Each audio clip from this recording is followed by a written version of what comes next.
जय हिंद। आज हम लोग जानेंगे प्रकाश संश्लेषण किसे कहते हैं। यहाँ से क्वेश्चन एग्जाम में झोला भर कर पूछा जाता है।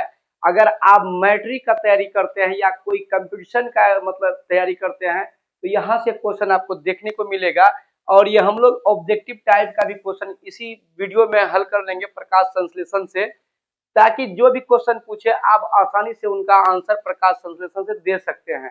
तो दोस्तों अब हम शुरू करते हैं। अगर वीडियो आपको लो क्वालिटी में दिखाई दे रहा है तो इसका क्वालिटी थोड़ा बढ़ा करके आप देखिए और कॉपी कलम में नोट करते जाइएगा। शायद कॉपी कलम की जरूरत भी नहीं पड़ेगा, सिर्फ आप वीडियो को वॉच कीजिए, लेकिन फुल वॉच कीजिएगा, वीडियो छोड़कर नहीं भागिएगा। चलते हम लोग शुरू करते हैं। देखिए, प्रकाश संश्लेषण को अंग्रेजी में फोटोसिंथेसिस कहते हैं। यानी प्रकाश संश्लेषण किसे कहते हैं?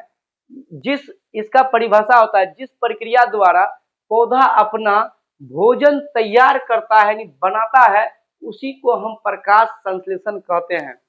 अब दोस्तों प्रकाश संश्लेषण के लिए पौधों को 4 चीजों की जरूरत होती है।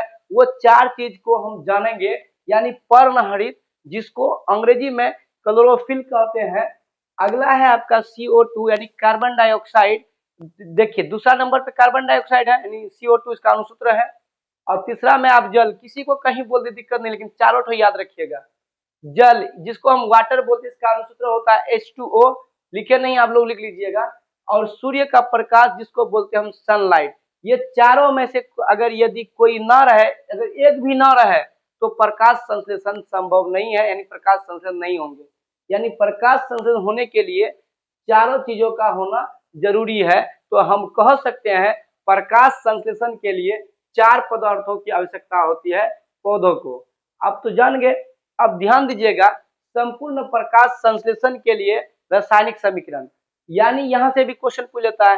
पौधा क्या CO2 लेता है? CO2 कहाँ से? वायुमंडल से लेते हैं। उसके बाद नीचे से यानी जड़ के द्वारा वो जल लेता है, जो जल पहुंचाता है कौन है? जाइलम। तो ये दोनों को जो रिएक्शन करवाते हैं सूर्य का प्रकाश, लेकिन CO2 खींचने का काम करता है क्लोरोफिल।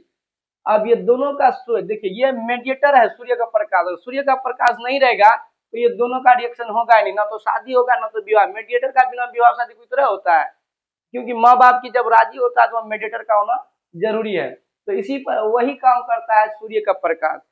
अब ध्यान दिए, दोनों को जब रिएक्ट करवाता है, रिएक्शन करवाता है, अभिक्रिया कराती है, तो क्या बनाता है? स्टार्च, यानी हम इसको ग्लूकोज बोलते हैं, C6H12O6, और प्लस O2 बनाता है। उसके बाद जल बनाता है। ध्यान दीजिएगा, प्रकाश संश्लेषण के दौरान पौधा जो उपोत्पाद को बोलते हैं बाई प्रोडक्ट, यानी जिसको मतलब मुक्त करता है पौधा, यानी वो ऑक्सीजन निकालता है। ऑक्सीजन का अनुसूत्र है O2।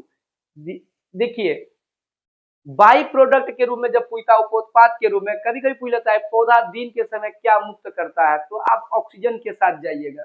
अगला टॉपिक हम लोग जानेंगे। देखिए, क्लोरोफिल क्लोरोप्लास्ट में पाया जाता है। यहाँ से क्वेश्चन झोला भर कर पूछता है कि क्लोरोफिल यानी पर्णहरित, क्लोरोफिल को हिंदी में पर्णहरित कहते हैं। क्लोरोफिल कहाँ पाया जाता है? क्लोरोप्लास्ट। क्लोरोप्लास्ट को हिंदी में हरित लवक कहते हैं। देखिए, क्लोरोफिल के कारण ही पत्ता हरा होता है। ये क्वेश्चन भी पूछता है, कई बार पूछा गया है कि पत्ता जो है ना, पत्ता हरा किसके कारण होता है? तो आप लोग क्लोरोफिल को टिक लगाइएगा, क्योंकि क्लोरोफिल के कारण ही पत्ता। देखिए, पत्तियों को प्रकाश संश्लेषी अंग कहा जाता है। क्वेश्चन पूछ लेता है प्रकाश संश्लेषी अंग यानी ऑर्गन्स किसे कहते हैं? तो पत्तियों को। अब यहीं पे एक क्वेश्चन और पूछ लेता है, प्रकाश संश्लेषी अंगक। देखिए, अंगक ऑर्गेनेल्स, जब अंगक पूछे तो हरित लवक के साथ जाइएगा। हरित लवक को हम क्लोरोप्लास्ट कहते हैं। अगला है रंध्र किसे कहते हैं? देखिए, पत्तियों में छोटे छोटे छिद्र होते हैं, वही छोटे छोटे छिद्र को ही हम रंध्र कहते हैं। रंध्र को हम नंगे आंखों से नहीं देख सकते, इसको देखने के लिए हमें माइक्रोस्कोप की जरूरत होती है, तो वही छिद्र को हम रंध्र कहते हैं। ध्यान दीजिएगा, रंध्र का खोलना और बंद करना द्वार कोशिका, जिसे अंग्रेजी में गार्ड सेल कहते हैं, वही काम करता है। देखिए, कहेगा कि रंध्र को खोलना और बंद का नियंत्रण को, कंट्रोल यानी कार्य कौन करता है? तो आप द्वार कोशिका यानी गार्ड सेल के साथ आप जाइएगा। ओके, तो आगे हम लोग अब यहाँ जानेंगे। देखिए, पूछ लेगा प्रकाश संश्लेषी इकाई किसे कहा जाता है, तो आप झपाक से आंसर मार लीजिएगा क्लोरोफिल के अणुओं को। देखिए, अणु छोड़िए, क्लोरोफिल को ही प्रकाश संश्लेषी इकाई कहा जाता है, यूनिट है ना। अगला देखिएगा, यहाँ से क्वेश्चन पूछ लेता है वायुमंडल में कार्बन डाइऑक्साइड जो था, वायुमंडल में कार्बन डाइऑक्साइड 0.03% पाया जाता है। यानी कहने का मतलब 10,000 भाग में से 3 भाग जो होता है कार्बन डाइऑक्साइड पाया जाता है वायुमंडल में। 2 पॉइंट और हम लोग को याद करना होगा। प्रकाश संश्लेषण के प्रथम चरण जो दिन में होता है उसे हम प्रकाश अभिक्रिया यानी लाइट रिएक्शन कहते हैं, ये दिन में होता है।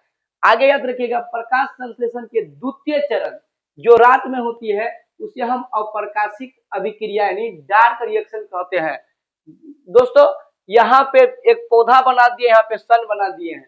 देखिए यहाँ पौधा का पत्ती में क्लोरोफिल मौजूद है और ये क्या करता है, CO2 का दीवाना है कौन, पत्ती यानी क्लोरोफिल। तो धड़ाक से वायुमंडल से कार्बन डाइऑक्साइड को खींच लेता है क्लोरोफिल, और सूर्य का प्रकाश से एकदम गर्माने के लिए तो गर्मा करके इसको जल से रिएक्शन करके ग्लूकोज बना देता है। क्वेश्चन आप रिपीट कर सकते हैं। देखिए ये भी याद रखिएगा, दिन के समय पौधा जो होता है कार्बन डाइऑक्साइड लेता है और ऑक्सीजन छोड़ता है, लेकिन यही काम रात में उल्टा हो जाता है। रात में क्या करता है कि वो ऑक्सीजन को लेता है और कार्बन डाइऑक्साइड को छोड़ता है। अब कहने का मतलब है कि रात्रि के समय घने वृक्ष या बागीचा में पेड़ के नीचे नहीं सोना चाहिए, क्योंकि वो भी रात्रि में ऑक्सीजन लेता है, कार्बन डाइऑक्साइड छोड़ता है, और आप नीचे जो सोइएगा तो आपको ऑक्सीजन की कमी हो जाएगी, तो आपका धीरे धीरे दम घुटने लगेगा, फिर आप अलविदा कह जाएंगे। आप याद रखिएगा रात्रि में पेड़ के समय पेड़ के नीचे नहीं सोना चाहिए। आई होप आपको समझ में आ गया होगा। दोस्तों अगर समझ में आया तो वीडियो को लाइक और शेयर कीजिए, चैनल को सब्सक्राइब करके अपने दोस्तों तक धक्का लगा करके मार करके भगाइए इस वीडियो को, ताकि आपका भी दोस्त इस चीज को पढ़ पाए। आई होप अगले वीडियो मिलेंगे। जय हिंद।